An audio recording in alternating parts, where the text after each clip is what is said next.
dia a todos. Prazer estar aqui com cada um de vocês. Agradecer ao prefeito Rodrigo Neves, que é o nosso anfitrião, a oportunidade, ao Jonas, presidente da frente, ao meu amigo Sérgio Sveiter e ao prefeito da cidade do Rio, meu amigo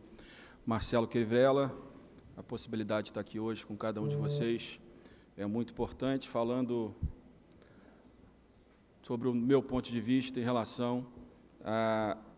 a esse processo pré-eleitoral, né, focado, claro,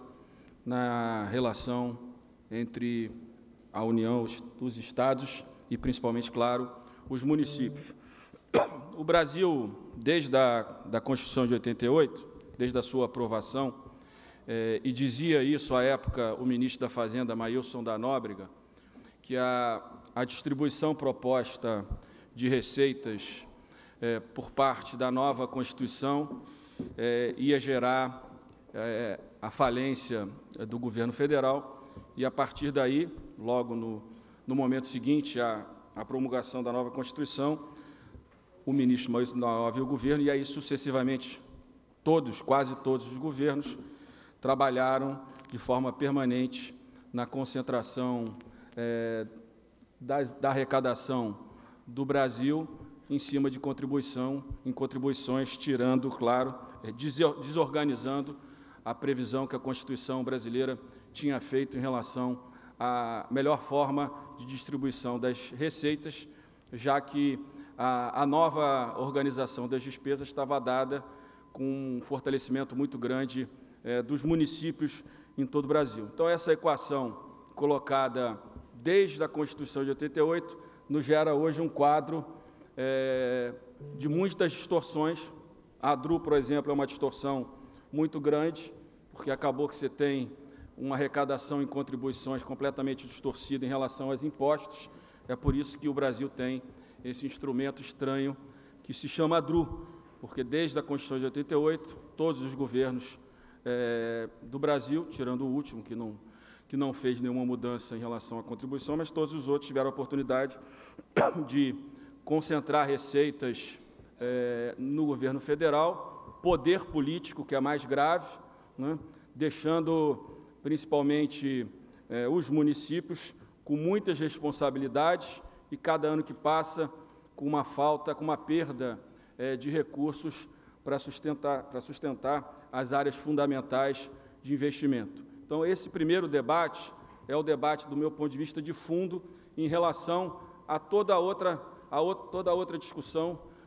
da necessidade de investimento nas áreas que foram colocadas pela frente e outras, claro, e principalmente o saneamento, que eu acredito que deveria ser e deverá ser uma prioridade de todos os governos. O saneamento é a base, né, de uma cidade saudável e de uma população que possa, de fato, se preocupar com a prevenção. Mas, voltando aqui ao que interessa, então, para que a gente pense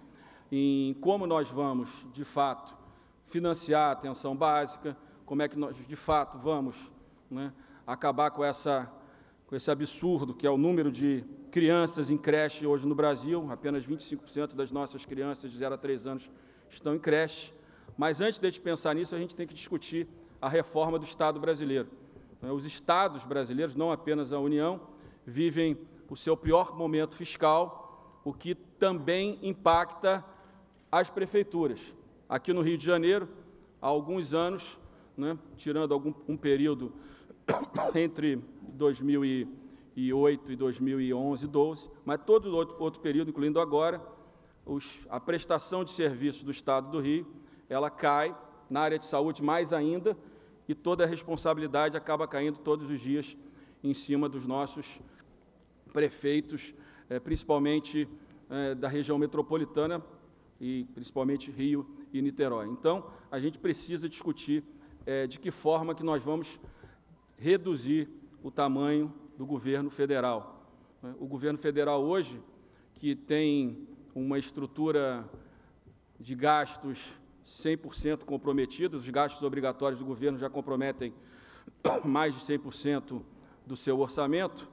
a gente precisa ter a coragem de dizer que nós só vamos reorganizar a distribuição dos nossos tributos se nós tivermos a coragem de falar que não dá mais para o governo federal, por exemplo, ter salários de servidores 67% acima do setor privado. Isso significa não que nós temos muitos servidores, mas que nós temos uma estrutura que consome muitos recursos na atividade meio, né, e não na atividade fim. Então, a capacidade que nós temos também de falar que os Estados brasileiros, se nós não conseguirmos avançar na discussão séria, clara, transparente,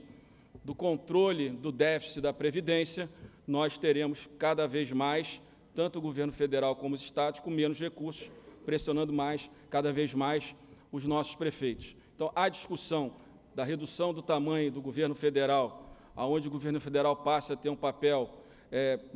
com mais protagonista na regulação, na fiscalização e na articulação das políticas públicas entre o governo federal, os estados e os municípios, esse papel ou vai ser invertido desta forma, ou a cada eleição, qualquer uma que seja, nós estaríamos discutindo a falta de investimentos de recursos para que as cidades possam cumprir as suas funções decisivas e fundamentais. Então, é por isso que eu falo um pouco desse histórico, para que a gente compreenda que todo esse trabalho é um trabalho que não é simples, não é fácil, né? Tanto as corporações públicas como as privadas, não podemos esquecer que os governos deram nos últimos anos muitos incentivos, benefícios, desonerações que impactaram as receitas, muitas vezes, dos municípios, porque foram muitas vezes dadas em receitas que são partilhadas. Então, tem que se ter a coragem de falar, ou nós vamos enfrentar esses feudos, ou nós vamos enfrentar esses grupos que comandam tanto o setor público como o setor privado, ou nós não teremos condições efetivas de construir soluções aonde os municípios, que são a base da nossa sociedade, que enfrentam os problemas do dia a dia do nosso cidadão, eles, de fato, não conseguirão ter a capacidade de investir. É por isso que, hoje, a maioria dos municípios gasta em saúde muito mais do que o previsto pela Constituição, na educação também. Então, nós precisamos inverter essa pirâmide, onde a concentração de poder e de recursos precisa estar na base e que o governo federal, como já disse, cumpra uma outra função, não essa função do Estado que interfere, que controla e que quase transforma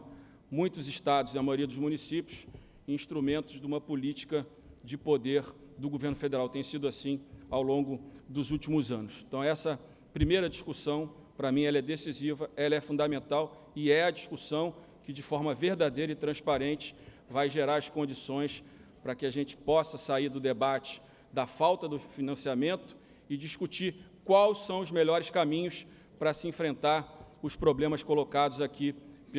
pelos prefeitos. Prefeito Rodrigo, eu fico olhando aqui a carta colocada, mas eu começo pelo saneamento, prefeito. Se nós não tivéssemos passado pela edição daquela medida provisória 579, da qual o governo anterior prometeu que iria reduzir a tarifa de energia para a população brasileira e que custou aos cofres públicos 200 milhões, hoje talvez nós tivéssemos um caminho para universalizar o saneamento no Brasil. Não é? A previsão é de que com 200 bilhões se consiga universalizar o saneamento no Brasil. E eu acho que o saneamento é a base de política pública séria. Né? Então, eu acho que a gente precisa começar uma discussão sobre como nós vamos financiar, de fato, políticas públicas de forma séria. Então, nós, como eu disse, invertendo essa curva, essa lógica de concentração de recursos no governo federal, nós precisamos começando pelo saneamento, caminhando para a habitação. Muitos dos investimentos em Minha Casa Minha Vida se transformaram, né, num problema para os seus moradores, principalmente para a faixa 1. A gente vai vendo que muitos desses investimentos que foram feitos, em vez de, né, adensar as cidades, adensar os bairros, onde já existem equipamentos públicos, como os investimentos eram muito grandes, que precisava, né, mostrar para a sociedade o que estava sendo feito. Então, muitos investimentos, por exemplo, no Minha Casa Minha Vida, caminharam para regiões de expansão das cidades, onde existem poucos equipamentos públicos, onde existem poucas linhas de ônibus e muitas vezes não existe saneamento. Eu mesmo, outro dia, prefeito Crivella, visitei o Minha Casa Minha Vida em Nova Iguaçu, onde o Minha Casa Minha Vida ainda não está pronto, mas ao lado tem ali o esgoto, onde todo o esgoto, né, que é produzido para aquele conjunto já é jogado ao lado e as crianças brincam naquela região. Então, a habitação não é apenas construir casas, é construir toda uma infraestrutura onde se possa, de fato, integrar as famílias, né, não colocar ao largo dos bairros a família. Então, saneamento e habitação certamente é a base para que se possa construir, e acredito que um projeto de urbanização, de consolidação das áreas já existentes, talvez seja o melhor caminho para que a gente não viva como a gente vive no caso que eu contei de Nova Iguaçu, como eu vi na imprensa ontem, um caso em São Gonçalo. Estou falando aqui só da nossa região metropolitana do Estado do Rio de Janeiro. Então, política pública, ela não deve ser instrumento necessariamente de política eleitoral, mas, de fato, de consolidar as condições para que a família brasileira, para que os brasileiros possam ter, de fato, condições de moradia adequada para todos os brasileiros, e isso não é simples. No caso da saúde, sem dúvida nenhuma, nós temos dois problemas que são os mais graves, que é o financiamento do custeio, claro, onde o governo federal tem tirado os recursos e o governo dos estados vai continuar também com a crise fiscal tirando recursos. Nós temos que discutir de que forma que nós conseguimos, né, financiar o custeio da saúde e de que forma que nós conseguimos, né, formar médicos que possam trabalhar fora dos grandes centros urbanos. Né? O nosso grande problema é que há uma concentração muito grande de médicos nas grandes cidades, o que acaba gerando uma política pública, né, de transferência do doente do interior para a capital, para a região metropolitana, né, criando uma pressão muito grande em todas as grandes cidades, em todas as grandes regiões metropolitanas, por uma demanda, por uma procura de saúde que, muitas das vezes, não tem relação com as cidades onde o brasileiro vive. Então, de que forma que nós conseguimos inverter essa curva? Já disse como acho que é o único caminho para que se possa, de fato, aumentar o custeio da área de saúde, junto com isso, as condições para que a gente possa pensar uma política junto com as universidades, onde a gente possa formar e manter médicos e descentralizar a permanência, o trabalho dos médicos, tirando da região metropolitana e tentando expandir isso para o resto do Brasil. Do meu ponto de vista, isso são dois pontos muito importantes que a gente precisa pensar como resolvê-los. Na área de segurança, nós temos o governo federal pela primeira vez, o governo federal assume a importância do governo federal na política de integração da segurança pública, a criação do Ministério, mesmo com pouco recurso, né, mesmo com pouca estrutura, eu acho que é uma primeira iniciativa que, a partir do próximo governo, deverá ser implementada de forma mais ativa. O projeto de lei que a Câmara já votou do Sistema Integrado de Segurança Pública, ele vai nessa linha, que a gente possa ter, a partir de 2019, a regulamentação do artigo 144 da Constituição, para que, de fato, o governo federal assuma de forma definitiva a sua responsabilidade sobre o tema de segurança pública. A gente sabe que a maioria dos crimes, ou os crimes mais violentos, estão diretamente ligados ao tráfico de drogas e ao tráfico de armas, né, que são de responsabilidade federal. Aliás, hoje, né, na Câmara de Deputados, o ministro do Supremo, Alexandre de Moraes, apresenta o anteprojeto de lei de enfrentamento do grupo de trabalho que eu criei ano passado com ele, do enfrentamento ao tráfico de drogas e armas, endurecendo a lei, né, e criando novos tipos penais para que a gente possa, de fato, enfrentar as facções criminosas, o crime organizado. Acho que essa lei, junto com o Sistema Integrado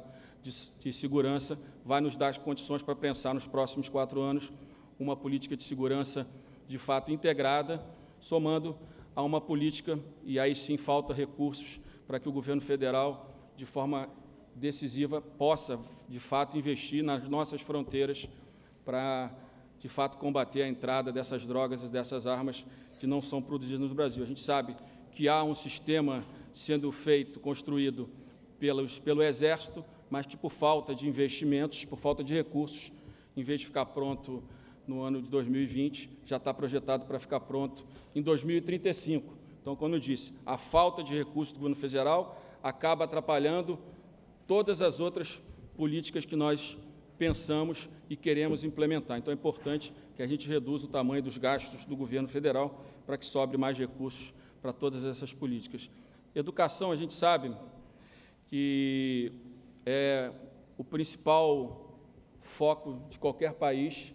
né? A educação é o caminho aonde nós vamos gerar as condições efetivas para que a gente possa ter um país que gere igualdade de oportunidade para todas as nossas crianças, um país onde a economia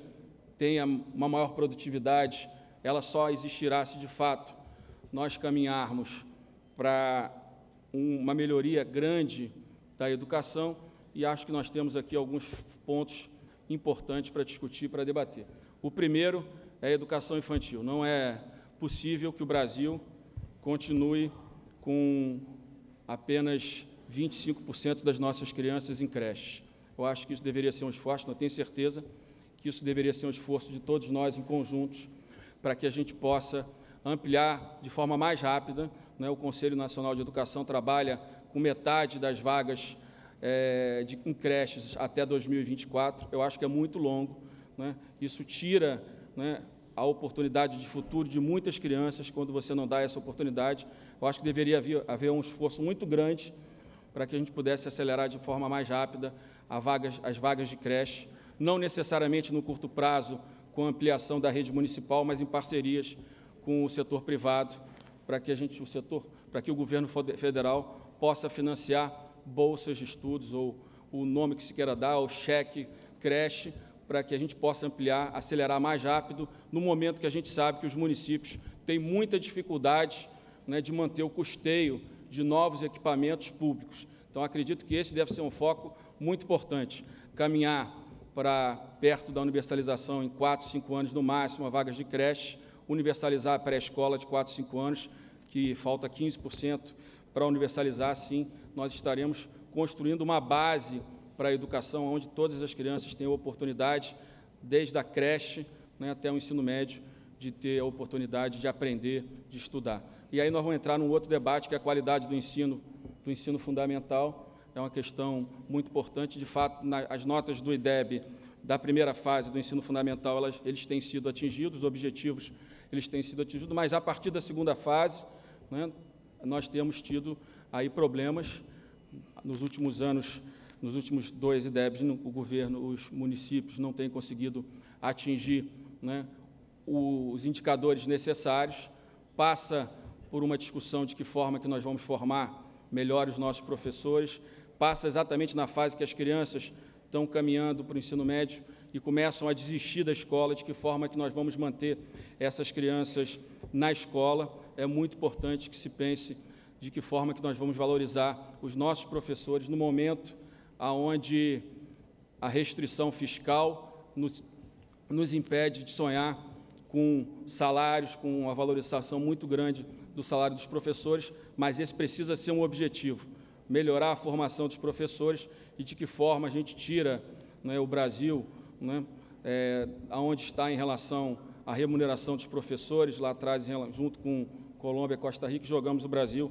para um investimento em professores, né, mais perto dos países da OCDE. Isso é muito importante, essa é uma questão decisiva. E, claro, nessa segunda fase, somando ao ensino médio, nós precisamos pensar numa política onde a gente volte a atrair o jovem, a criança que hoje não vê na escola uma expectativa de construir o seu futuro. Então, a gente precisa pensar de forma efetiva, né, a partir do ensino médio, que aí já passa a ser uma atribuição dos governos estaduais, de que forma que nós vamos manter essas crianças na escola, de que forma que nós vamos criar um ensino, de fato, profissionalizante, integrado com empresas privadas, onde o trabalho já seja entregado, onde as crianças já aprendam no ensino médio e entendam a importância que é, né, a educação, os estudos para o seu futuro. Então, é importante que a gente pense de que forma, principalmente nessa segunda fase da educação, do ensino fundamental, nós vamos melhorar as notas, que estão muito aquém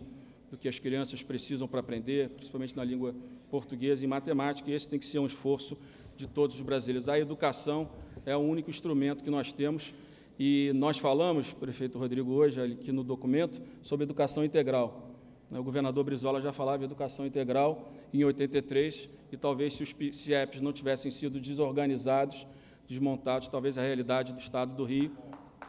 fosse outra hoje. Então, sem dúvida nenhuma, nós precisamos pensar como é que nós vamos avançar na educação integral, na base, mas também no ensino médio. A reforma do ensino médio feita pelo ministro Mendonça trata desse assunto da educação integral no ensino médio como decisiva para que se possa atrair jovens, para que os jovens não sejam, né, captados pelo tráfico de drogas e pelo tráfico de armas, né, pelos criminosos. Então, acho que a gente precisa pensar de que forma, com toda a restrição fiscal que nós temos, de que forma que nós vamos conseguir um financiamento maior para